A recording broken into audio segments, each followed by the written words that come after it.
Do you miss the mullet? No. It was so distinctive. Yeah. And when it grew out, it was phenomenal. I highly recommend going onto Google Images to go and see it. I think people, like now, because we've had this resurgence of mullets, people go sort of like, are you aiming on a scale of 1 to Pat Sharp? Pat Sharp. Yeah. Like, Well, you're a reference point for mullets everywhere. Well, the best thing I've seen recently, and there's quite a few references over the years, is a thing where Temu yesterday was selling a mullet wig for your cat.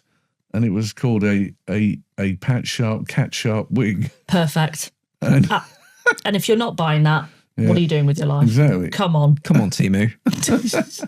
When you were on Capital Radio, that was way before, cameras in there and stuff. So Funhouse was your first kind of like foray into everybody knowing your face off the telly. Yeah, it was my first own show. And yeah, it was. I've done a few others, but it was my first show technically where I was the main presenter. Yeah. But I'd done Top of the Pops since 1982 when I started in this business called Show. So you'd have already had people come up to you prior to that. Yeah. But did Funhouse kind of... Oh, that completely elevated it because... Did it? I suppose more like the fame side of things. Were you comfortable with that? Yeah, I don't have a problem because nobody was particularly...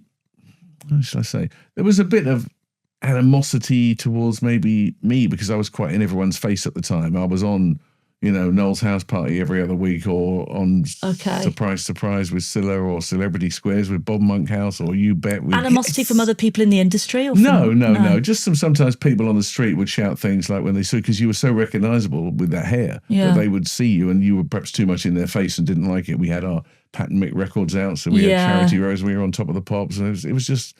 So some people wouldn't like, whereas now everyone just goes, oh my God, Funhouse, love you. You're nice. You've always been nice. Oh, really? But it could be more kind of polarising. Yeah. I can remember walking out of Capitol once and someone just screamed from a car like something, I don't know what words you say on your podcast. Yeah. Wanker. Really? Yeah. But I went, that's a bit unfair because you don't really know me. And I don't think I am. But it was just because I'd probably been a bit too much in their face and I had hair that perhaps they didn't like the look of. I know, but of all the people to have an issue with in the 90s, Pat Sharp. No, I mean... Really? This is number one?